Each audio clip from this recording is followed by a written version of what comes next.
supposing National Unity Platform doesn't give you a party ticket, what's your next plan? What's your game plan going to 2026? Are you going to join another political party? Are you going to come as an independent? Or are you just going to sit back and say, I wait for another time like the person you defeated, just Judith Nabakoa is now coming back for you.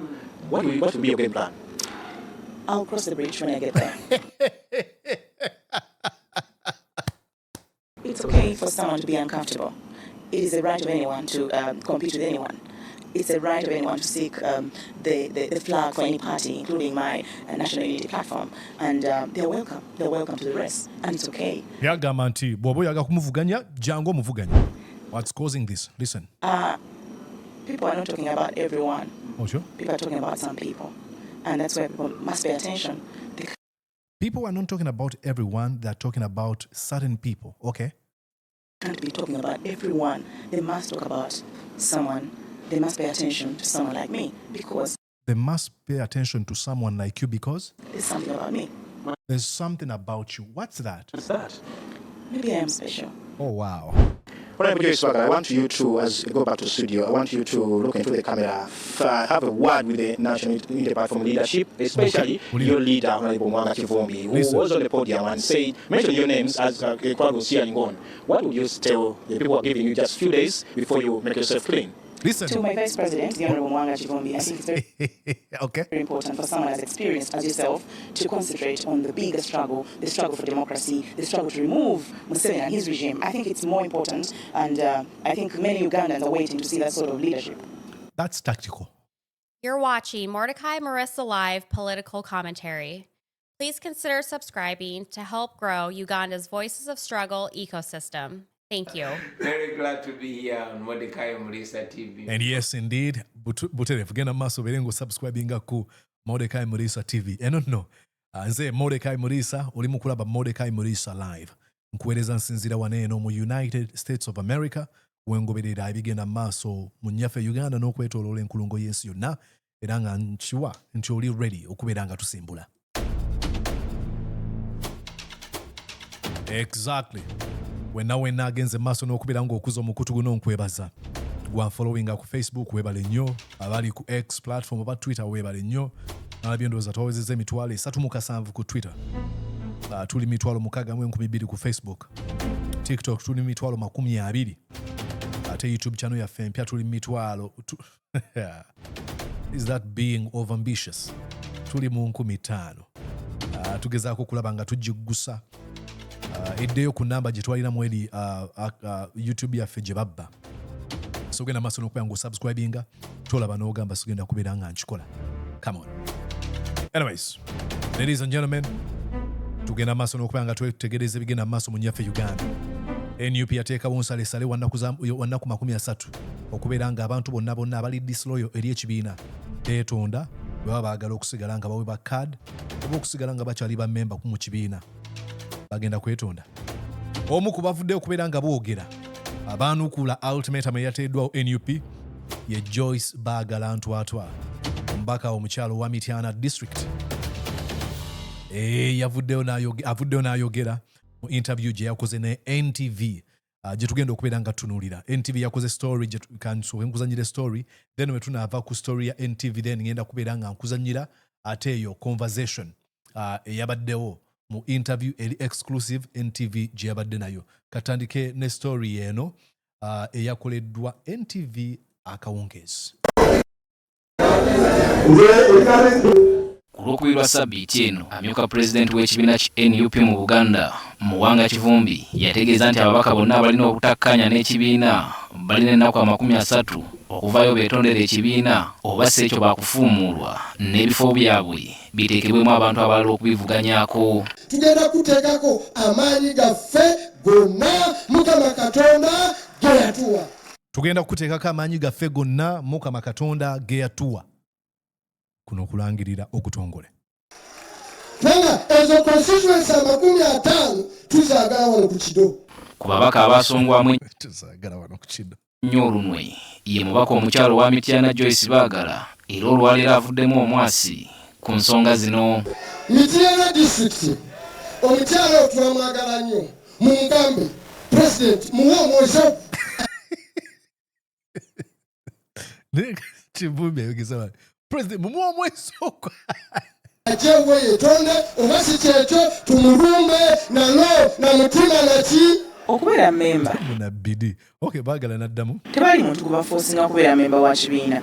Buli muntu abeera memba w'ekibiina ng'ategedde nti ekibiina kyayagala n'ebigendererwa byakyo. Ebigendererwa by'ekibiina okuggyako nakyembalira, okulwanyisa ekitabantu, okuleetawo enkola egoberera demokrasi, byennyini byenzikiririzaamu. Kati omuntu ayinza bingo bamu ebyo. Lwakuba nti abantu batunulira butunuulizi membership naye zezo values. Bagala agamba nti ekyennaku ekibiina kirabika ng'ekivudde ku miramu emikulu ne kidda mu kulwanyisa abaakyo. Kibiina kirabika ng'ekivudde ku miramu emikulu giri gy'ayogeddeko ne kidda mu kulwanyisa abantu baakyo. Ngenda kukyanukulako. Ndowooza nti Buganda naye erimu constituencies nnyingi nnyo gye tutayina n'abantu nga NUP gye twetaaga okufuna abantu abalala. Okay. All right. Okuggumiza amaanyi gaffe okulwanyisa nakyemalira ne gavumenti emaze emyaka meka okujawo bwagala kuwulira ggwanga nti ate mwamwase ono yagamba yo waddi NUP agivuddemu nti bano bajoyisi baagala bakakembo bebaye nnyo okusinga Museveni kati Museveni kasoka tumuveko n'aba NRM we soka tumala okujebana abali ennyo okusinga Museveni oba kyekitegeeza ndowooza nensuubira kyabulabe ebigambo bya They're using the same talking point here. Bagamba muniganga bagamba Museveni tumuleke. Bagala tebyawukana nnyo na byababaka okuli Michael Kakembo ne Twaka Kagabo nga bano nabo enkolagana yaabwe n'ekibiina ezeesebengerera. wange era okwewula kitegeeza ntodoli guilty nze nga bwe mmanyi sina musango gwe nazziza mu kibiina sinaba kukeera ku makya ne kugamba nti kati nyingire n'arema sinakeera ku makya ne kugamba nti kati nze nkolera PLU oba mpagira Muhoozi oba mpagira Museveni. Twagamba oli waddi bye baali batugamba nti byakukyusa buyinza babivaako ne basetolinga ku kyokulwanira okubeera ba leader of opposition. Awo ne ngamba nti ebigendera bya bano sisobola byegattako tebina gye bintwala. Okwawukanako ne Kakembo, Twaka Kagabo agamba ye takyetaaga kaadi ya NUP. Nja kusaba tiketi. Tokyali waddi balina obwongo bulowooza nti batasaanidde kugifuna nga bajja kuwa ensonga zaabwe nange mbawa ensonga zaabwe nti nze ngwanidde kubanga era nze ngwanidde siina buzibu nabo olwedde nze natambula ddala ekitebe kyonna ne secretariat yonna ne bwejja Mukoto South ne neesimbako nze nja kulaba nja beera nayo ate era nja giwangula. Abasatu bano era baliko bye basonzeeko bye balowooza nti Muwanga Kivumbi bye yandisimbyeko essira naddala mu kiseera kino nga yakulembera ebbendobendo lya Buganda. Kiseera kyategeera mulimu gwe nze nzikiriza nti Robert Kyagulanyi Ssentamu yagenda omukwasa omulimu guno ng'amugamba gw'ojja osobola Robert Kyagulanyi omukkirizaamu ye okutabaganya Buganda oba olaba wano eno bambi okutyamu kati region ebadde mu bikonde okutabaganya banno abaava mu DP abalabanga mu NUP abatabaagala babagobaganya kati gwe nga bw'avaako mu DP era mu kaddiini eka Democratic Party jangu obeere vice president wa Buganda olwamanyi kati okutabaganya constituencies already ezaabwe ezirimu Nuupu. Muwanga Kivumbi talondebwangako kutabaganya. Yalondebwa okuddira Mpuuga mu bigere kubanga Mpuuga yali amaze okumenya amateeka NUP kweyimirira.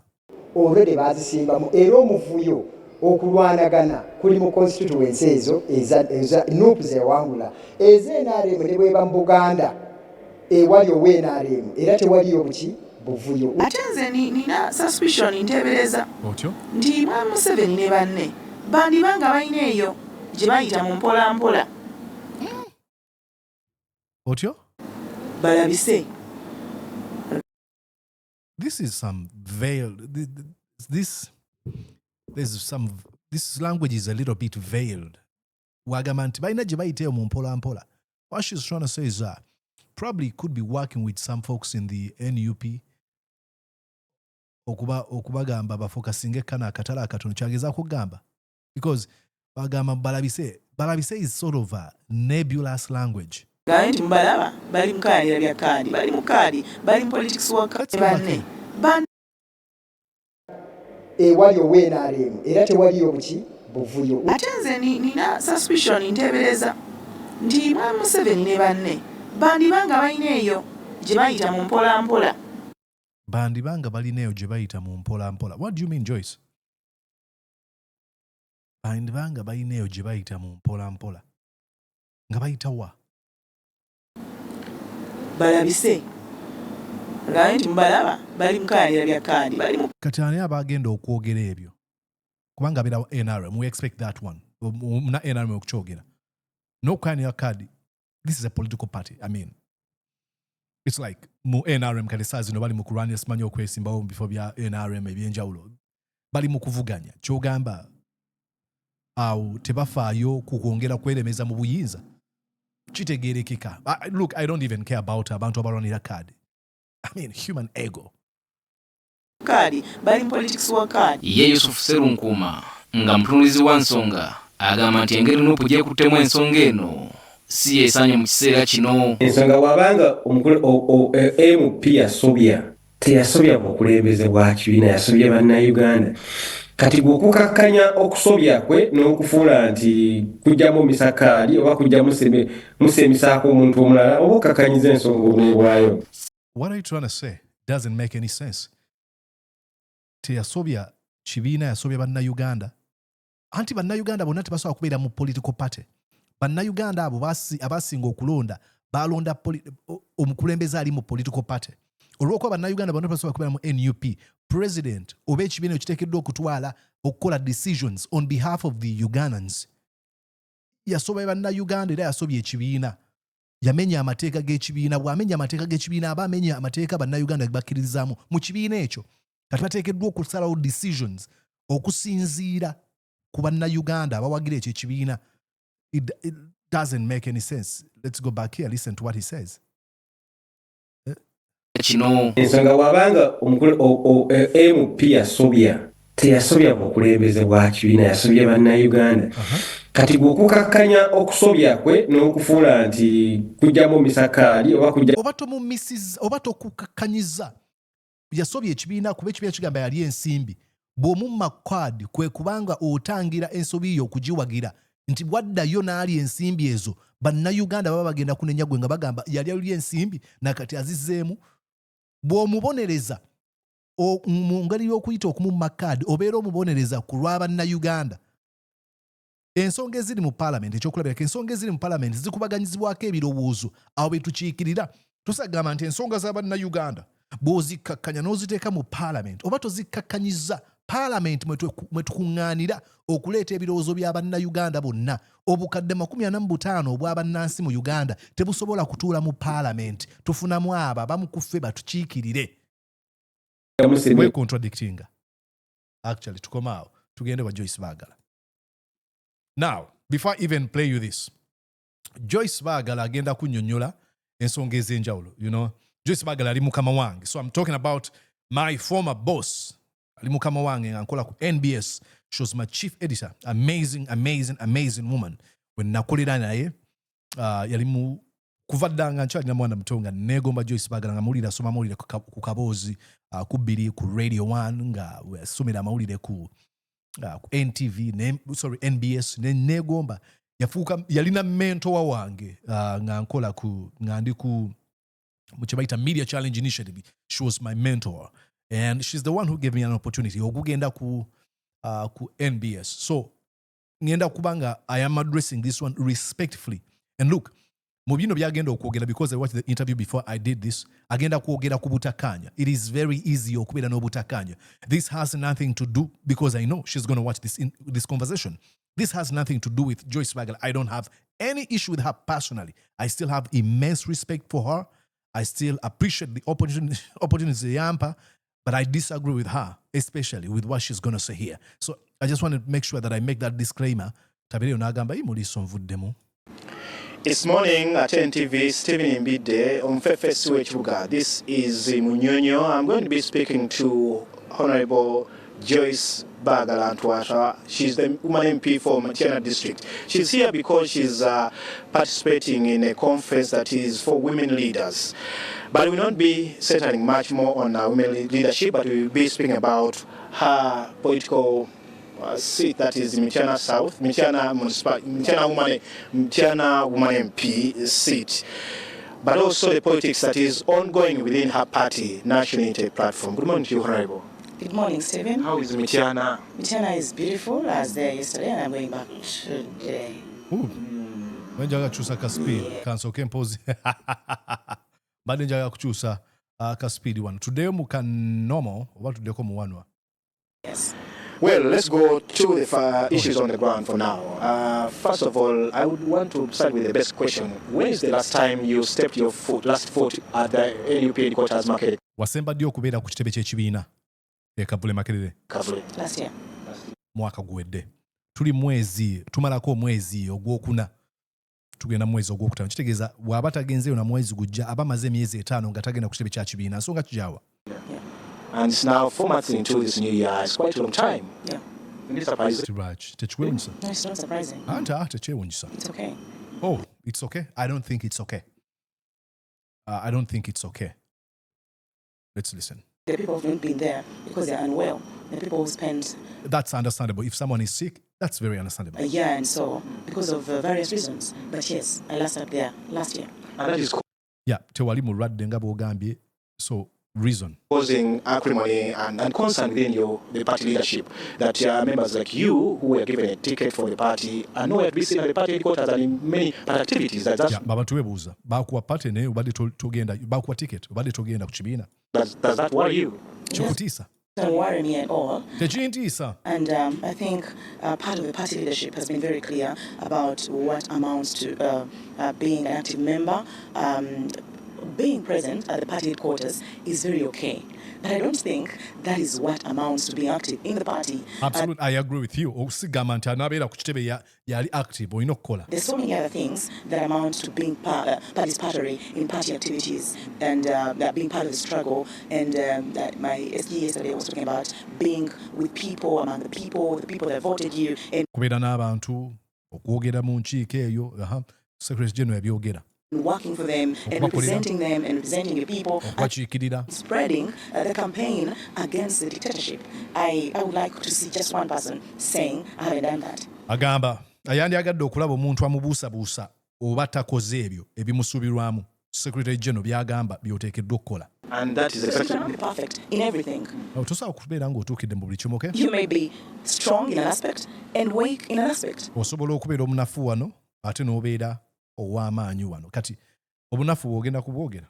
if where is your strength in all this? Where is your strength? Okay. Party loyalty in the sense of being, because I know you members of parliament have to commit and pay some money to the party, to run the party. Is that where your strength lies? Yeah. Interviewer chikyaliko. Interviewer already alina byasuubira. Tozagamba nti, where's your strength? And then you say like, because I know you have to pay money to the National Unity Platform. Is that where your strength is? Come on. It sounds like you are telling her, you're asking questions and answering yourself. Should be questioning nga teriiko ebyo ebintu ebyoyongeddemu. Kati bw'omuwa atobeeranga muwadde yennyini ekimuyisaawo. You. I do not know if it comes to the money. Maybe you need to ask the accounting officer of the party whether I meet those obligations or not. I don't want to come here and discuss finances of the party, but I can say I meet all the obligations of the party. Yes, I meet them. At the time when we were having this interview, I know many of the people within the party have already expressed interest that they are coming for you within the party. But bagamba nti bajja kwesimbako. That means maybe they feel that your loyalty to the party or your service in parliament and in the constituency is not really, they are not comfortable with your serving the party. It's okay for someone to be uncomfortable. It is a right of anyone to compete with anyone. It's a right of anyone to seek the flag for any party, including my National Unity Platform. And they're welcome. They're welcome to the rest. And it's okay. Yagamba nti bw'oba oyagala kumuvuganya jangu omuvuganye. What they need to do or tell the people is where I have failed. Agamba gwagenda omuvuganya kyotegeddwa okubuulira eri abantu weewa walemereddwa. In representation in parliament. Now I'll tell you, Joyce Bagala, as we continue watching this one, let me first address a few things and then we come back to her interview. One, wano bagambye nti major war naye agenda kikoonako waneeno nti Museveni ayinza okuba ayagala abantu balinganga bagamba nti bavudde kulwanyisa Museveni bali ku bino. Look, byonna bisobola okubeera nga bitambulira wamu okulwanyisa Samuel Museveni n'okulwanyisa abantu abayinza okuba nga tebakkiriziganya na nkola gye tukolamu okulwanyisa Samuel Museveni. Tosagamba nti katufe ku Museveni waneeno nga akuli gw'okolagana naye ate ye ng'akolagana naye. I'm just giving an example. Mathias Mpuuga yali assente ekyo ekizibu kiteekeddwa okubeera nga kinogerwa eddagala, si kugamba katubyesonyiwe. Okuva Mathias Mpuuga lwe yali ensimbi tewaliiwo kintu kyonna ekya NUP ekyayimirira. Kuba abantu abagezaako okukola eyo argument balinga nga bagamba nti NUP yayimiriza buli kimu kyekola nefokasinga ku Mpuuga. Nedda. Mpuuga yayongera maaso n'oku ground standing dinga n'okwongera ridiculing obukulembeze bwa NUP. Kati ogamba bamwesonyiwe, tekisoboka. Then ensonga endala, Joyce Bagala asobola okubeera nga atuukiriza obuvunaanyizibwa. But you have to realize that no one was questioning Joyce Bagala and other members of parliament until bali abakagabo batwala ensimbi ne Mathias Mpuuga. When all this drama happened, there were some members of parliament who were perceived to be siding with Mathias Mpuuga. And that's where everything stemmed from. I'll tell you this. That's where everything. Because people were questioning. Remember? Mathias Mpuuga agezako tegeka omukolo gwe. You remember the comments you made? Mukwano gwo. You didn't attend. I don't think you attended the event. Maybe ntutuwe bityo. Kubanga the party was going through processes of disciplining this gentleman.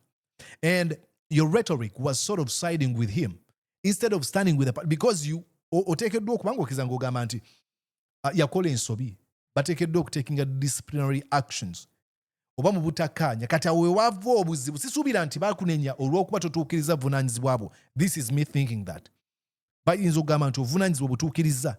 Not until your friend fell into Museveni's trap. Now, kati bw'oyogera ekyo abantu abadefendinga Mpuuga bagamba ensonga engeri gye bagikwasaganyamu.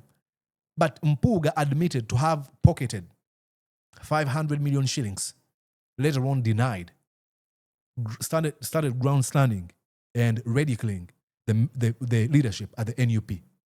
And in the constituency, I think it doesn't need rocket science.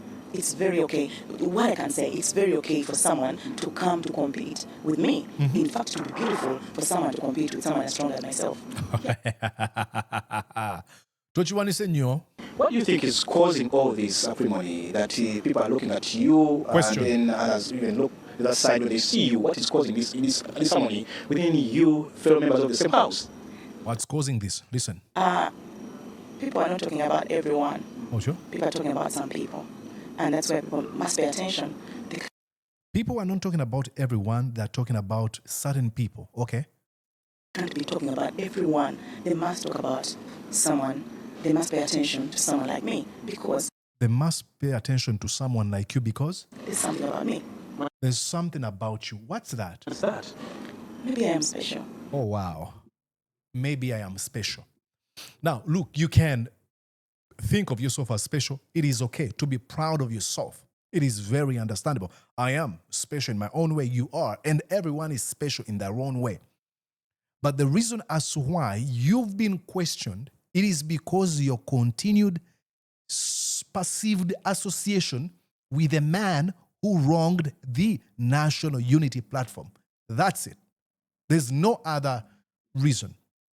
And it was the same question that was being posed to Meda Lubega Segona, but you've seen him appearing at the party headquarters. Now, you might be busy and stuff like that, but the question is your association with a man who stood or contradicted with the principles and the values of the National Unity Platform. I don't think it's because of your special nature. This is me thinking that. I don't know what they think. Yeah, so, and it's okay to have acrimony in any relationship, including a political environment, a political group. Then that's some sort of a contradiction. When you say it is okay to have acrimony, but this is as a result of me being special. It's very okay. Isn't it funny that in this interview, Joyce Bagala, you're not addressing the 500 million shillings that was awarded to Mathias Mpuuga? Because that's where all these issues stem from. We have disagreements. We have disagreements in family, in friendship. Please address the disagreements. What is the what caused these disagreements? Because you realize that there was no disagreement when this man was appointed the deputy president, the commissioner, and leader of opposition. What caused the disagreement?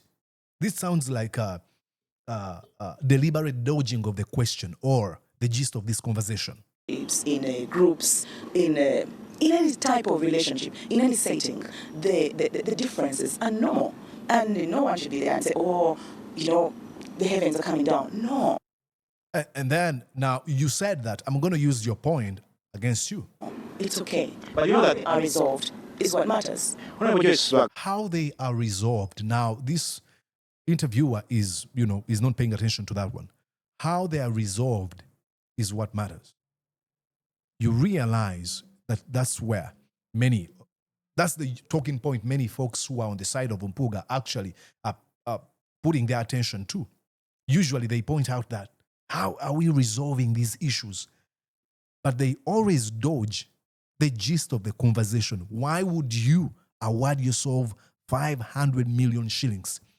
If you answer that question, then we are able to sit on the table and discuss the conflict resolution. Resolution should be the last thing to be pointed out before. We have to address, how did you end up receiving this money? Do you know that this acrimony and this mistrust that is being shown to people like you within the party can also cost you in terms of even forfeiting a ticket? Costing me, first of all, you want to reduce the political struggle for democracy to a party ticket. You want to reduce it to that. It is my first time to be in Parliament. It is just 4 years. But before these 4 years, I have been in the struggle. Actually, for someone like you, Stephen in particular, to be talking to me about that is you're actually undermining my contribution to the struggle. Because my contribution to the struggle has not started when I'm a member of Parliament. No, it started way back. Way back. Look, if she really believes what she's saying here, I will give you a round of applause if you believe this, because this is my rallying call. You don't have to be a member of Parliament. You don't have to be minister. You don't have to have a political office to contribute to the liberation of our country. So if you believe this, kudos. Absolutely. Besigye is in prison, but he would give testimony to that. The president of the National Unity Platform, Robert Chagulanyi Ssentamu Honorable, would give testimony to that. So I haven't just joined the struggle for democracy. And the position of... She was a member of the Democratic Party. Member of Parliament is just one of them. It's just an avenue to further the struggle. It's not about the position. The reason that's why I'm asking you that, you know how people are She's making a good point, actually. I agree with her here. You don't have to be a minister. You don't have to have a position to contribute to the liberation of our country. Loyalty to a party allegiance to a ticket. They know how much they can get out of winning the constituencies. You know how people even now, you see how many are lining up, even those who they know that so and so is about to contest against my seat. You know how loyal they are, how even some of them even kneeling, even some who are even paying for a ticket. You know how people are. This is just being dramatic. Who is kneeling? Loyalty to a ticket. You know that. First of all, I don't know about the paying. Secondly, I don't know about the kneeling, because if you are deserving of a party flag, you don't have to pay. If you're deserving of a party flag, you don't have to... I think now this absolves folks like Louis Lubongoya, because they've been saying, oh, NUP sells the party tickets. Now, Joyce Bagala, who seems to be errant, according to, who is actually perceived to be on the side of Mpuuga, is now defending Louis Lubongoya. Louis Lubongoya doesn't even have to make this argument anymore. If Joyce Bagala says, no, I don't know about that, good. Neil, we are in the struggle for democracy. Now, where does the kneeling come from? Where does it come from? It is the values for which you are fighting. Beautiful. It is a struggle that we are participating in. And I said, it is good to be a member of Parliament. It is just one of the avenues. But before I was a member of Parliament, did it stop me from being part of the struggle? Did it stop me? No, it didn't. Second, you're talking about the flag. The flag goes to only one person. One. Even if in a constituency there are 9, 10, 20 members interested, the flag will only go to one, and the party will choose that one person. You know, Joyce, you've been a journalist, you're a journalist by profession, you've been a producer of talk shows. I know even people who have been even coming before you, and now they are leaders in the party, the National Unity Platform. The words they are uttering out against you, they're not palatable. And I know this They are non-palatable. Okay. should be bothering you, maybe even giving you sleepless nights. Ono no fani wa Joyce Bagala. Chentegedde. Ono muwagizi wa Joyce Bagala. No, you don't say. Mwenye byakugamba bikulemesa n'okwebaka bye bakwogerako. Byantiisa tebisobokedde okubeera nga bikwogerwako noza bikulemesa n'otulo. Okyogerako kyekyo. Omanyi kye bayita softball. This is a softball interview. Nice. Why? I respect the opinion of anyone. And you know, that's for me the only issue where I get concerned. Because some people do not respect the difference in opinion. Unlike them, I do respect the opinion of people. Some of them are seniors. This is why I'm doing this. I disagree with what you're doing. You choosing not to appear at the party headquarters, it is wrong. You being perceived as someone alongside Mpuuga. Mpuuga is a stain on your reputation. Now, look, is Mpuuga your friend? Absolutely. Mpuuga can be a good friend of yours, but deassociate from him politically unless he's willing to apologize, to explain his position, and to stop ground standing. The only reason as why abantu bakubuza bino ebibuuzo sigamba nti bakulinako obuzibu. No. It is because omuntu yazza obuzibu, yazza omusango. Nobeera perceived. Ebigambo byayogera mukwano gwange nja genda ku mukolo gwe. Omukolo nga tukimanyi gonna tategeka mbu kwebaza byali byabufuzi byagezaako okuzannya n'okugezaako okutestinga amazzi. Kandabe abantu banjagala. Mukolo kye gwamukola mukwano. If a senior says something about me, maybe there's something really about me, and that's what I'm trying to say. So, it's okay for someone to have an opinion, whether bad or good. All people will not like you. All people will not understand you. All people will not support you. And that's why even in elections, I won the Mityana election by so many votes. But even the person that I defeated got some votes. We were 3 contestants. Even the third one also got some votes. That can only tell you. What is your biggest worry in Mityana District? No, I'm not worried. Yeah, I rely on the support of the Joyce Bagala baba. people. I rely on the love of people. And look, Joyce Bagala, if you have people who are able to answer these questions, People of Mityana, and I trust they know exactly what to do. I've worked with them. I have moved with them. They have bojja independent bagenda kusimbako omuntu. moved with me. They've advised me. They've criticized me, and I've understood whatever it is they criticize NUP's bid to reconcile with Aaron members of parliament, okay? me for. So I look to them because I know primarily it starts from the people of Mityana. Okay, let's talk about the people of Mityana. Supposing National Unity Platform doesn't give you a party ticket, what's your next plan? What's your game plan going to 2026? Are you going to join another political party? Are you going to come as an independent? Or are you just going to sit back and say, I wait for another time, like the person you defeated, just Judith Navakoa is now coming back for you. What will be your game plan? I'll cross the bridge when I get there.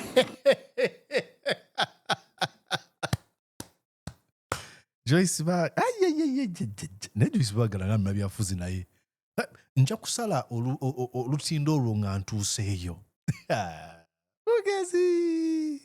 We are not at the stage where the party is giving flags. You know, she's smart. She knows. In politics, you know, there's no permanent enemy or permanent friend. She knows that actually everything that's been happening can make a funny twist. And you find her being one of the favorites within the NUP. Look, King Saha yayimba oluyimba nga wana wa Museveni kati omu kubasinga okusuutibwa. Kasita abantu bakulaba ng'okyusizza ebikolwa byo. Abantu beeteefuteefu okusonyiwa ne bakwaniza mitima gyabwe once again. Kati mugezi agamba, I shall cross that bridge when I get there. Olutindo olwo tulindireko. Nja kulusala nga ntuuseeyo. Chef's kiss mu. Okwanukula ebibuuzo. Shall cross the bridge? Okwanukula ebibuuzo oba amubuuza ye faani we. When you get there. You express yourself, you put up yourself and say, here I am, I'm ready to come for the ticket because I know there are some people who are coming for you already. Ogenda kusaba kaadi? Will you present yourself before Makere Kavule? Like I said, when that time comes. Ne Joyce Bagala. Babuga ogenda kusaba kaadi. Ekiseera ekyo kinaba kituuse. Katulindeko ekiseera ekyo nga kituuse. Kakembo yagambye ngenda kugisaba. You know what's going on here? I am a public person. I make my views known. Like in 2021, when it was time for me to leave the Democratic Party and join the National Unity Platform, it was actually breaking news. So, you know, it's funny. Now, I'll tell you why she's doing this, actually. I made it clear, I wrote officially, I spoke publicly. In 2026, in the run-up to 2026, if I'm seeking the party flag, I'll definitely make it public at that point. Right now, I am working for the people of Mityana. I am representing them. Honorable Joyce Bagala, you know that time is on your side. These people have given you 30 days, which, if I can count now, you're left with 28 days before they dismiss you with disgrace. Exactly. You said 28 days, right? And you know in politics, one day is so long. So 28 days, and 28 days to do what? Okay? Wabula nakabiri munana wetonde oba kusimbeko omuntu. To either repent your in quotes your sins before the party and make yourself clean. It's good you said in quotes. It's very important for people to be very clear. As a communicator, I understand clear communication. Repent. Have I sinned? What is my sin? So what she's trying to say here, Joyce Bagala is trying to put a value on herself. In this interview, what you have to realize, she's saying to the National Unity Platform that I am a brand that you cannot afford to lose. She's very, very deliberate on how she answers these questions. One, tayagala kunyoma oba kuyisa lugayu mu NUP. But at the same time, tayagala kulaga nti agonze. That's why akugamba, we shall cross that bridge when we get there. Bwabanga ddala abuusabuusa obukulembeze kubanga akimanyi nti wagezaako kugamba nvuddeyo NUP erangirawo omuntu webali abali awo nga 10 abalindiridde okubeera nga bamuvuganya kati ateekeddwa okubeera ye kyali mu kukola wano. It is being smart. Agamba nkulaga nti obukulembeze bwa NUP sigenda kubukuba naye at the same time nange nteekeddwa okulaga nti nyina value. Kyagezaako okugamba agamba nti wayinza okubawo ekituuka, there could be some good political earthquake eyinza okukyusa ebintu. Kati yagamba nga bwagambye wali nti olunaku mu byobufuzi guyinza okubeera ng'omwaka. Yamanya ezo mu nnaku 28 ezibulayo. Anything could happen that could be falling in her favor. We are counting. So, if I do not know my sin, I do not know the repentance and what it is for. Tamanyi cheyazza. You're going to be told. And I'll tell you this, and I'm sure you know, the perceived association of yourself with a man who violated the principles, the values of the National Unity Platform. That's it. That's it. Look, oyinza okuba ng'oli wa NRM nga bakumanyi otunda NRM naye singa bakusanga ng'otudde oli mu kukyamisa n'eyo otudde ne Bobi Wine, people be going to be like, okay, ono Bobi Wine tumulwanyisa, but what's going on? Osobola okubanyonyola ono mukwano gwange naye olina okukola ebintu ebikulaga nti nedda. So that's what it's not even a crime or whatever. Naye, you know, perception is everything. You have to understand that. And I'm sure you know, perception is everything. So how do you change people's perception? It is very easy. So omuntu eyakola ebikyama n'atandika okuvuma president wa National Unity Platform nti simanya ayina abantu nga baga simanya ayambala ovulo n'ateekamu biki, simanya musiyazi ne bamuvuma, simanya abyamu kunywa njaga, simanya byonna oyo iside gy'oliko. Buli kaseera alengezza, yanukudde ku Twitter gye nataddeyo n'avuma n'agamba omukka gw'enjaga bintu byaliko. Oyo bakugamba gw'oyimiridde naye oba oli ku ludda lw'abantu abali mu NUP. Bw'oba ku ludda lw'abali mu NUP, you must be willing to condemn the corruption of Mathias Mpuuga. That's it. It is you to make yourself clean. Hey, I belong to this side. These folks are my friends. They have the Democratic Alliance. I don't know what's democratic about the alliance. The Democratic Alliance, they have their own thing. I belong to the NUP. Okay, NUP can go on and, proceed with its disciplinary actions against this gentleman. Bagala said, I am the woman member of parliament for Mityana District. I am serving the people of Mityana District. I have no issues with anyone. I have no problem with anyone. I'm not in contestation with anyone. Honorable Joyce Bagala, I want you to, as you go back to the studio, I want you to look into the camera, have a word with the National Unity Platform leadership, especially your leader, Honorable Mpuuga, who was on the podium and said, mention your names as the crowd was cheering on. What would you tell the people who are giving you just a few days before you make yourself clean? Listen. To my Vice President, the Honourable Mpuuga Chivumbi, I think it's very important for someone as experienced as yourself to concentrate on the bigger struggle, the struggle for democracy, the struggle to remove Museveni and his regime. I think it's more important, and I think many Ugandans are waiting to see that sort of leadership. That's tactical. That is tactical. She's smart. She responds in that way because she knows that she's not attacking Mpuuga Chivumbi. And she knows these are friends. But here, I'm going to respond. Yagamba nti njagala Mpuuga Chivumbi essiro liteeke okulwanyisa mwami Museveni kye kisinga okubeera ekinene. Akimanyi nti omulaba asinga eri bannayuganda ye mwami Museveni. Awo aba scorinze. Wano wa losing. Thank you so much. Last words. Okay. Now, let me give my comment here to Galewe in a conversation. She said, Yagambye Mpuuga Chivumbi, concentrate on the bigger struggle. Fanyo ku mwami Museveni. Absolutely. Ekyo kyoyogedde kituufu emirundi 10 ku kinnaakyo. Naye mwami Museveni ne bwe tumufaako tutya. Nga waliwo ebikyamu ebigenda mu nnyuma nga tubitereezezza. Ffe abagenda okulwanyisa mwami Museveni tuyinza obutatuuka. Kubanga abamu ku ffe bayinza okuba baweereza regime nga bajja mu ffe okutwekwekamu. So I am responding to you. I'm not anything, NUP, anything in the leadership of Uganda. I'm addressing you as Mordecai Murisa live commentary. And you can ignore this.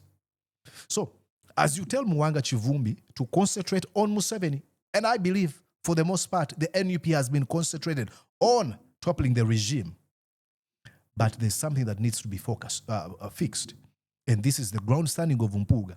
And this is the gaslighting of Ugandans after awarding yourself. Imagine that. Please juxtapose this, Joyce Bagala. Kirowoozeeko. Abantu bana omu ku bo wa opposition basatu ba NRM ne batuula ne beegabira buli omu obukadde 5 ono ne yesitula n'agenda ku CBS. Nzirinze. Sente ezo zange nzirinze. Ndi kino. Oyo nze yamuleeta. Oyo ye muntu associating n'omuntu bw'atyo efuuka stayed mu reputation yo. So as I truly agree with you, stand with you in fighting the regime of Mr. Museveni, we've got to fix the spoil erimu kibiina. Okay? Absolutely. Okay? I'll give you an example. Had Dr. Kizza Besigye spoke immediately, this is the mistake I believe that Dr. Besigye did, and I immensely respect Dr. Kizza Besigye. Had Dr. Besigye said to Nandala Mafabi and Patrick Oboya bamuleetere ekisabo ky'essente n'agamba tukuwadde ssente zino kati zikuterese okusinza kuwagamba n'akwata ensimbi n'azitereka. Abakubabuuza mwaka akaseera n'abagamba bannange zino ssente zivuddewa. Sigenda kuteeka ssente zitamanyikiddwa bulungi. N'agezaako okulonda ensonga n'ajja addressinga. Batugenda mu kalulu nga abo abasajja bamafaabi ba Oboyi batuzannya byabufuzi bali mu katemba waabwe. Yasirika. Yali asobola n'okubalabisa. Then n'amaliriza nga asaze n'agamba bano mbavuddeko. Oba n'ajoininga either people power oba n'abaako ekintu kyakola. Naye yasirika n'agamba ensonga za kibiina tuzikwate mu ngeri ya kisajja kikulu. Omanyi ekyavuddemu baamaliriza bamugobye mu kibiina kyali founding member, bamututte mu kooti, bamuvumye, bamuyisizaamu amaaso n'okutuusa olwaleero ali mu kkomera FDC by and large eringa ng'etabiriiko. Kugamba tuconcentratinge ku mwami Museveni. Bano b'okola nabo kiki kye bakola? Bayinza okuba bo bakolera mwami Museveni. Oba onfuna. Nze ndowooza wandibadde onfuna.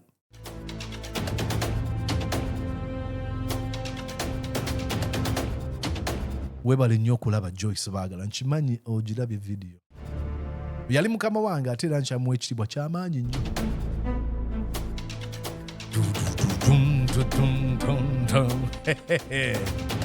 Ndowooza kankwerekereze tubadde tugenda mu dakiika 50. Wonderful conversation. She's good at answering.